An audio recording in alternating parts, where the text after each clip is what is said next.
Good morning everyone. আরও একটি Sunday special ব্লগে আপনাদের সকলকে অনেক অনেক ওয়েলকাম। দুদিনে একটানা বৃষ্টির পর আজ একদম ঝলমলে রোদ উঠেছে, তাই আমি চলে এসেছি এখন ছাদে। আর ওই যে দূরে দেখা যাচ্ছে যে প্যান্ডেলটা, ওটা হচ্ছে আমাদের এখানকার অন্নপূর্ণা পুজোর প্যান্ডেল।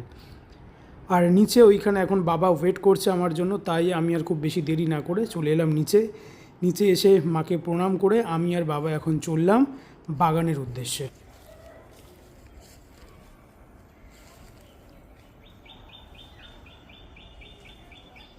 এই হচ্ছে আমাদের বাগানের কাঁঠাল গাছ, আর আজকে পাড়া হবে এঁচড়।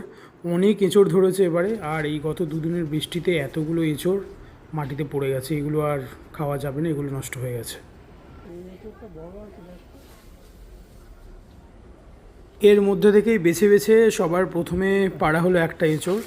যদিও এই এঁচড়টা মাঝারি সাইজের, কিন্তু আমাদের একটা এঁচড়ে হবে না, তাই আরও একটা প্রমাণ সাইজের এঁচড় পাড়া হলো। আর এই এঁচড়টা গড়িয়ে গড়িয়ে গেছে পুরো বাবার পায়ের কাছে। এরপর এঁচড়গুলোকে হাতে তুলে আমরা চললাম বাড়ির উদ্দেশ্যে। আর খুব সাবধানে এগুলোকে আমরা নিয়ে যাচ্ছিলাম। তার সাবধানে বলার একমাত্র কারণ হচ্ছে কাঁঠালের আঠা মারাত্মক জিনিস, মানে একবার লাগলে চট করে আর ছাড়তে চায় না। তাই দুটো এঁচড়কে পাশাপাশি রাখলাম আঠা ঝরে যাওয়ার জন্য। এরপর আঠা ঝরে গেলে মা বসে পড়ল এঁচড়গুলোকে কাটতে।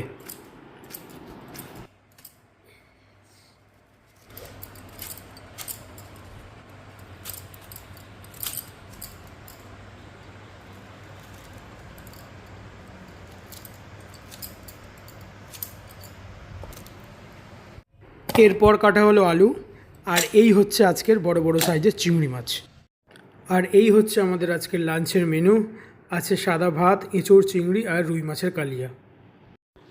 দেখুন, বাজারে তো কম বেশি সব জিনিসই কিনতে পাওয়া যায়, কিন্তু নিজে হাতে বাগানে গাছ বসিয়ে আর সেই গাছটার পরিচর্যা করে বেশ কয়েক মাস বা বেশ কয়েক বছর পর সেখান থেকে যে ফল বা সবজিটা পাওয়া যায়, সেটা তুলে এনে রান্না করে খাওয়ার যে মজা বা স্বাদ, সেটা বলে বোঝানো যায় না, সেটা শুধু অনুভব করতে হয়। এই রকম বড় বড় সাইজের চিংড়ি মাছ সহযোগে গাছের এঁচড় একদম কষা কষা রান্নাটা হয়েছিল। জাস্ট রবিবারের দুপুরটা জমে গেছিল।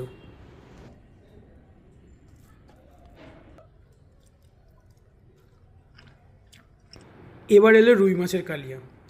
আর এই সর্ষে বাটা, টমেটো এবং ধনেপাতা সহযোগে একদম ঘন থকথকে গ্রেভি, জাস্ট অসাধারণ লাগছিল। আর তার সঙ্গে ছিল এরকম টাইপের ফ্রেশ মাছ আর এরকম সাইজের বড় একটা পেটি। জাস্ট বলে বোঝাতে পারবো না, আপনারা আমার এক্সপ্রেশন দেখলে হয়তো কিছুটা হলে বুঝতে পারবেন।